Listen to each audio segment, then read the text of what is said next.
कुशवाहा और आप देख रहे हैं राष्ट्रीय समाचार की खास बुलेटिन। मगर खबरों से पहले एक नजर हेडलाइंस पर। अरुणाचल में भूकंप के 2 झटके, सुबह सुबह कांपी धरती, दहशत में आए लोग। 15 अगस्त से पहले हाई अलर्ट, दिल्ली अवैध सुरक्षा घेरे में, हर खतरे पर एआई की नजर। झारखंड की वोटर लिस्ट में बड़ा बदलाव, लाखों नाम हटे, एसआईआर के बाद ड्राफ्ट सूची जारी। एयर इंडिया को मिला नया कप्तान, टाटा ने बदला शीर्ष नेतृत्व, ग्लोबल विस्तार की नई उड़ान। सर्च ऑपरेशन में बड़ा खुलासा, घर में मिले 45 स्क्रैप शेल, जम्मू में सुरक्षा एजेंसियां अलर्ट। अरुणाचल प्रदेश में गुरुवार यानी आज सुबह भूकंप के लगातार 2 झटकों से लोगों में दहशत फैल गई। पहला झटका सुबह 5:45 पर आया, जिसकी तीव्रता रिक्टर स्केल पर 5.1 दर्ज की। इसके बाद सुबह 7:17 पर 3.5 तीव्रता का एक दूसरा झटका भी महसूस हुआ। राष्ट्रीय भूकंप विज्ञान केंद्र के अनुसार दोनों भूकंपों का केंद्र अपर सियांग जिला था। पहले भूकंप की गहराई 11 किलोमीटर जबकि दूसरे की 5 किलोमीटर दर्ज की गई। हालांकि राहत की बात यह है कि अब तक किसी की तरह भी जानहानि के नुकसान की सूचना नहीं मिली है और अरुणाचल प्रदेश भूकंपीय दृष्टि से संवेदनशील क्षेत्र में जाता है और यहाँ समय समय पर भूकंप के झटके महसूस किए जाते हैं।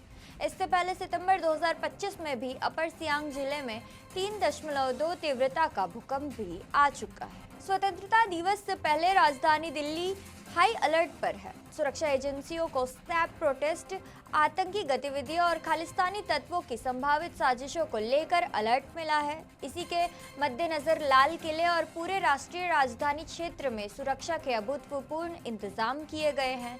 इस बार लाल किले पर होने वाले स्वतंत्रता दिवस समारोह में करीब 24,000 मेहमानों के शामिल होने की उम्मीद है। उसकी सुरक्षा के लिए 12,000 से अधिक दिल्ली पुलिस कर्मियों को तैनात किया जाएगा। इसके अलावा खुफिया एजेंसी और अन्य सुरक्षा बल भी संयुक्त रूप से पूरे कार्यक्रम की निगरानी करेंगे। लाल किले और आसपास के इलाकों में 1,000 से ज्यादा एआई आधारित सीसीटीवी कैमरे लगाए जा रहे हैं और जो हर गतिविधि पर रियल टाइम नजर रखेंगे। सुरक्षा व्यवस्था में स्नाइपर, स्वाट कमांडो, क्विक रिएक्शन टीम और बम निरोधक दस्ते, डॉग स्क्वाड और एंटी सैबोटाज जैसी जांच एजेंसियां भी शामिल हैं। दिल्ली पुलिस ने रेलवे स्टेशन, बस अड्डों, सरकारी इमारतों और अन्य संवेदनशील स्थानों पर भी सुरक्षा बढ़ा दी है। अधिकारियों का कहना है कि किसी भी संभावित खतरे से निपटने के लिए सभी सुरक्षा एजेंसियां पूरी तरह से सतर्क है। झारखंड में स्पेशल इंटेंसिव रिवीजन यानी एसआईआर के बाद चुनाव आयोग ने ड्राफ्ट वोटर लिस्ट जारी कर दी है। इस सूची में 43,61,000 से ज्यादा नाम हटाए गए हैं। अब राज्य में मतदाताओं की संख्या घटकर करीब 2,21,00,000 रह गई है। चुनाव आयोग के मुताबिक हटाए गए नामों में मृत, स्थानीय रूप से दूसरे स्थान पर जा चुके, डुप्लीकेट और सत्यापन के दौरान नहीं मिले मतदाता शामिल हैं। आयोग का कहना है कि यह प्रक्रिया मतदाता सूची को अधिक सटीक और पारदर्शी बनाने के लिए ली गई है। जिन योग्य मतदाताओं का नाम ड्राफ्ट सूची से हटा दिया गया है वे अगस्त से 4 सितंबर के बीच दावा और आपत्ति दर्ज कराकर अपना नाम दोबारा जुड़वा सकते हैं। वहीं 1 अक्टूबर 2026 से 18 वर्षीय आयु पूरी करने वाले नए मतदाताओं भी आवेदन कर सकेंगे। चुनाव आयोग ने बताया है कि दावे और आपत्तियों के निपटारे के बाद झारखंड की अंतिम मतदाता सूची 7 अक्टूबर को प्रकाशित की जाएगी। एयर इंडिया ने अपने शीर्ष नेतृत्व में बड़ा बदलाव किया है। कंपनी ने एविएशन सेक्टर में अनुभवी अधिकारी टेवोल्डे गैम्ब्रियन को नया सीईओ और मैनेजिंग डायरेक्टर नियुक्त किया है। वे कंपेबल विल्सन की जगह यह जिम्मेदारी संभालेंगे। टेवोल्डे गैम्ब्रियन इससे पहले एथियोपियन एयरलाइंस ग्रुप के सीईओ रह चुके हैं। उनके नेतृत्व में एथियोपियन एयरलाइंस ने दुनिया की सबसे सफल और मुनाफे वाली एयरलाइंस में अपनी पहचान बनाई है।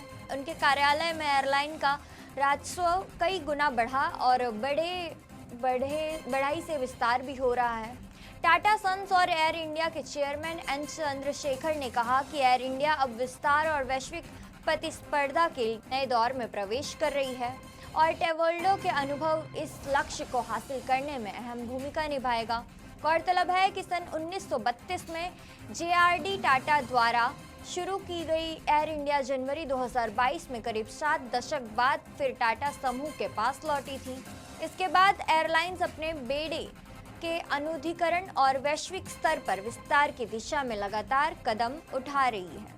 जम्मू कश्मीर के सोपोर में सुरक्षा बलों के संयुक्त सर्च ऑपरेशन के दौरान एक घर से 45 कबाड़ के गोले स्क्रैप शेल बरामद किए गए हैं। बरामद सामग्री को कब्जे में लेकर जांच शुरू कर दी गई है। यह अभियान सोपोर पुलिस के special operation group SOG, CRPF और सेना की 52 राष्ट्रीय राइफल ने संयुक्त रूप से चलाया। तलाशी के दौरान शीर कॉलोनी स्थित एक मकान में बड़ी संख्या में स्क्रैप शेल मिले, जिसके बाद पूरे मामले की जांच तेज कर दी गई। उधर पुंछ जिले में सुरक्षा बलों ने आतंकियों के एक ठिकाने का पता लगाया। वहां से एक AK-45 और AK-47 की मैगजीन, बड़ी संख्या में कारतूस और पिस्तौल की गोलियां बरामद की गई है। इसके अलावा अखनूर और कठुआ सेक्टर में संदिग्ध गतिविधियों की सूचना के बाद तलाशी अभियान चलाया गया। फिलहाल सुरक्षा एजेंसियां पूरे मामले की जांच कर रही है और इलाके में सर्च ऑपरेशन भी जारी है। ग्रेटर नोएडा पुलिस ने 1 करोड़ 38 लाख रुपए की सनसनीखेज लूट का खुलासा करते हुए 5 शातिर बदमाशों को गिरफ्तार कर लिया है। पुलिस ने दावा किया है कि लूटा हुआ 100% माल भी बरामद कर लिया गया है। यह वारदात यमुना एक्सप्रेसवे पर हुई, जहां दिल्ली के एक ज्वेलर के मुनीम और कर्मचारी से सोना चांदी के आभूषण लूट लिए गए थे। मामले की जांच के लिए 5 विशेष टीमें बनाई गई और करीब 2000 सीसीटीवी कैमरों की फुटेज खंगाली गई। सर्विलांस और तकनीकी जांच की मदद से पुलिस आरोपियों तक पहुंचने में सफल रही। गिरफ्तार आरोपी के पास 12 किलो से अधिक चांदी, बड़ी मात्रा में सोने के आभूषण और वारदात में इस्तेमाल की गई सारी कारें बरामद की गई है। बरामद माल की कीमत करीब 1 करोड़ 38 लाख रुपए बताई जा रही है। पुलिस जांच में सामने आया है कि आरोपियों ने कई दिनों तक व्यापारी की रेकी की थी। कर्ज में डूबे होने के कारण उन्होंने इस लूट की साजिश रची थी। फिलहाल 5 आरोपियों को जेल भेज दिया गया है, जबकि अन्य फरार आरोपी की तलाश भी जारी है। माल देते थे दिल्ली में, वहां से इनको मुखबिरी प्राप्त हुई। ये पहले से कर्ज में डूबे हुए थे और इनको पैसे की सख्त जरूरत थी। इसके अलावा जिस आदमी ने मुखबिरी करी उसको भी पैसे की जरूरत थी, वो भी कर्ज में डूबा हुआ था। तो इन लोगों ने प्लान कराया कि ऐसी गाड़ियों पर टारगेट किया जाए जो फ्रिक्वेंटली यहाँ पर आके अपने माल को एक्सचेंज करते हैं और वापस ले जाते हैं।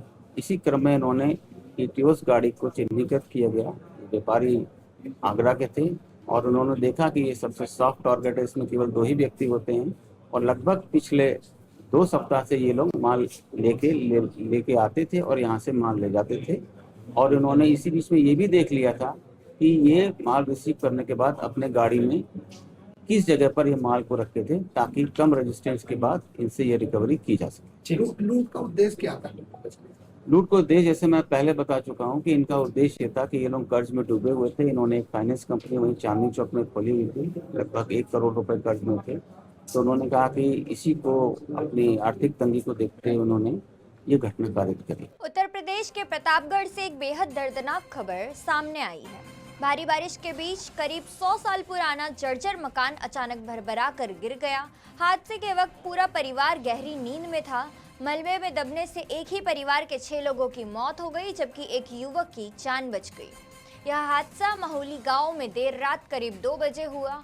मकान गिरने से तेज आवाज सुनकर ग्रामीण मौके पर पहुंचे और तुरंत पुलिस व प्रशासन को सूचना दी गई। राहत और बचाव दल ने स्थानीय लोगों की मदद से मलबा हटाकर सभी को बाहर निकाला, लेकिन अस्पताल पहुंचने पर 6 लोग मृत घोषित कर दिए गए। मृतकों में दंपति, उनका बेटा, बहू और 2 मासूम बच्चे शामिल हैं। वहीं परिवार का एक सदस्य अमन सुरक्षित रह गया है।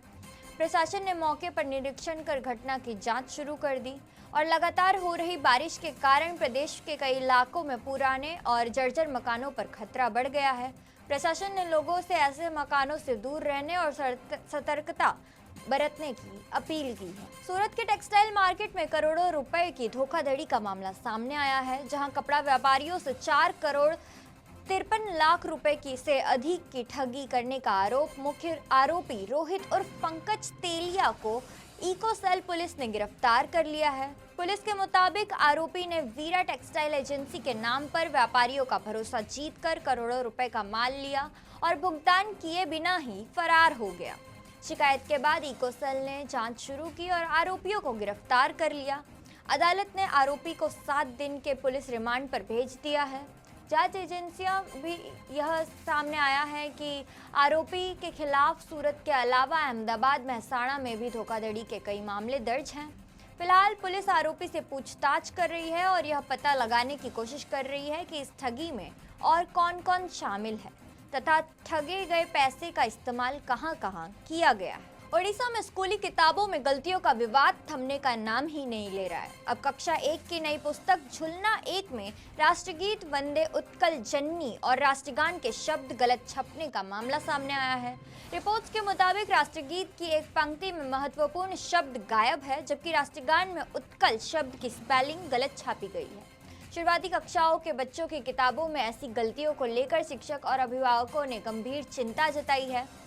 फिलहाल कई स्कूल को किताब की छपी हुई प्रक्रिया नहीं मिली है और पीडीएफ संस्करण के जरिए पढ़ाई कराई जा रही है। ऐसे में डिजिटल कॉपी में भी गलतियां मिलने से किताबों की जांच प्रक्रिया पर सवाल खड़े हो गए हैं। गौरतलब है कि इससे पहले भी ओडिशा की कक्षा 1 से कक्षा 8 तक की नई पाठ्य पुस्तकों में 1600 से अधिक त्रुटियां सामने आई थी। अब फिर से नई किताब में हुई गलतियों के बाद सरकार से तत्काल सुधार और दृष्टिहीन किताबें उपलब्ध कराने की मांग तेज हो चुकी है। अमेरिका के राष्ट्रपति डोनाल्ड ट्रंप एक बड़े हवाई हादसे से बाल-बाल बच चुके हैं। ट्रंप को ले जा रही मिलिट्री हेलीकॉप्टर वाशिंगटन के आसमान में एक पैसेंजर विमान से बेहद करीब पहुंच गया था। दोनों विमानों के बीच दूरी 1 मील से भी कम रह गई थी, जिसके बाद एयर ट्रैफिक कंट्रोल सिस्टम पर सवाल उठने लगे। हालांकि व्हाइट हाउस ने कहा कि राष्ट्रपति ट्रंप कभी भी किसी खतरे में नहीं थे। वह अमेरिका एविएशन रेगुलेशन यानी FAA और नेशनल ट्रांसपोर्टेशन सेफ्टी बोर्ड यानी NTSB ने मामले की जांच शुरू कर दी है। यह घटना ऐसे समय पर हुई है जब जनवरी 2025 में इसी क्षेत्र में हुए विमान हेलीकॉप्टर हादसे में 37 लोगों ने मौत हो चुकी थी और इसके बाद सुरक्षा नियम भी पहले से कड़े कर दिए गए थे। अब नई घटना ने एक बार फिर अमेरिका की हवाई सुरक्षा व्यवस्था पर गंभीर सवाल खड़े कर दिए। तो ये थी अब तक की खास खबरें और खबरों के लिए बने रहिए राष्ट्रीय समाचार के साथ। तब तक के लिए नमस्कार।